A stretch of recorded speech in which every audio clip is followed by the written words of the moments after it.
It is estimated that 1.3 million Canadians live with an acquired brain injury, and most are unaware. The Ontario Brain Injury Association is an organization that strives to provide financial and emotional support for those who have an acquired brain injury and help to improve their lives. The association, founded in 1986, held its fourth biennial three-day conference last week in Niagara Falls. Sheridan College student Taylor Shapert spoke at the event as a special guest, sharing her personal account of surviving and thriving after brain injury. My hope from coming here today was that I could inspire some others to feel hope in their own situation.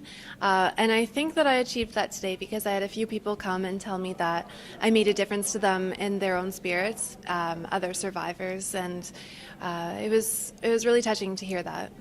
In 2009, Taylor was involved in a serious car accident that left her with 10 broken bones and 29 injuries, including a fractured skull.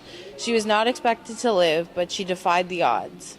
I think it's really good for people to hear sort of firsthand stories from survivors because it gives them insight into the condition, so I think that's really useful for any healthcare professional or other survivors.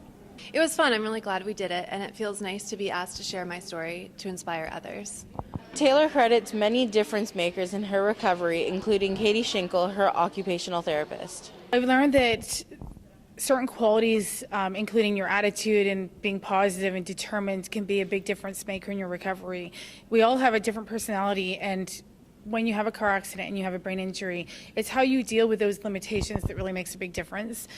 Taylor has inspired me. She was told that she wouldn't go back to school, go back to work. She wouldn't be the same person. It's been pretty incredible to see where she was at 3.5 years ago to today, speaking at a conference, working at school, and just achieving a lot in her life. While Katie has attended many of these events, this is the first time she has presented.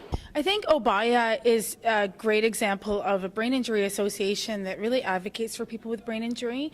It provides a lot of education to survivors of brain injury as well as caregivers and healthcare professionals. I feel that conferences bring people together to learn about brain injury. There's been a lot of different topics at this conference, and I think it just reminds people of what it's like to have a brain injury and so many impairments and functional recovery that people have to go through. Executive Director Ruth Wilcock reiterated those sentiments. Education does a lot to help somebody who is at home, let's say, with a brain injury and needs support. So one of our main goals is obviously to bring in education, to bring in leading speakers. Then we also have breakout sessions that cover a lot of different topics, anything from survivor stories themselves, and some of it might be just practical, like let's say coping strategies for those with acquired brain injury, or maybe a new technique that has been developed that is really helpful for those with brain injury. So it's really to bring a broader sense of education, which then we hope will translate into better support for those living with acquired brain injury.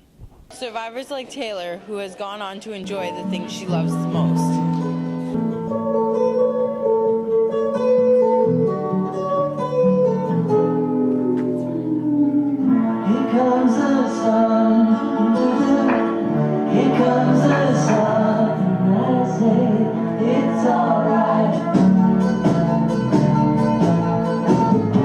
For the Sheridan Sun, I'm Steph Caserta.